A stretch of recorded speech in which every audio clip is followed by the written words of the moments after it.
The Battle of the Griqua versus the Sotho horde, a battle which was inadvertently caused by Mzilikazi himself. When Mzilikazi fled Zululand, he crossed the Drakensberg mountain sometime between April to May in 1823, and he entered into Sotho country. He descended upon the region like an actual wrecking ball. At this point in time, we can describe Mzilikazi and his people as a group of wandering warriors because they didn't have a permanent home base. They had lost almost everything to Shaka, including all of their livestock, plus their women had nearly been wiped out by the battles they had against the Zulu.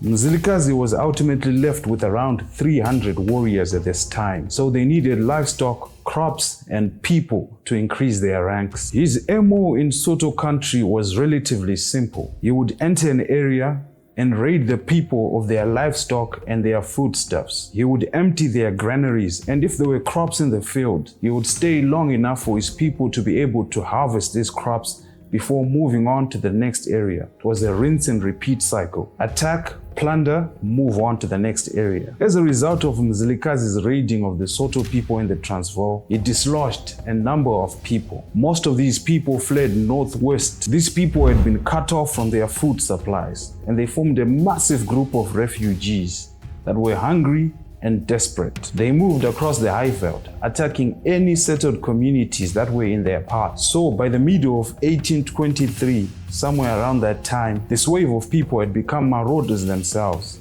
and they were moving close to the capital of the Clapping people. This also happened to be the site of the London Missionary Society's Kuruman Mission Station, run by this man, Robert Moffat. Naturally, this large group of people caused a massive threat to the mission statement and the people surrounding the area.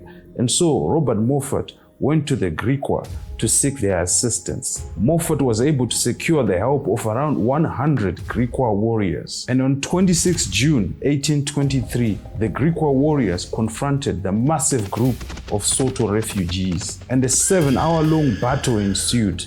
It was Griqua mobility and firepower versus the Sotho's large numbers. They were numbering up to the thousands. After losing about 500 dead, the group of Sotho refugees was scattered, and the survivors fled, some of them even traveling back to join Mzilikazi, the very same man who had caused them to be displaced in the very first place. This reminds me of the Shona proverb which says, "Kwadzinorowa matumbo ndiko kwadzinomhanyira," which essentially says that people tend to run back to the very same thing that caused their problems in the first place.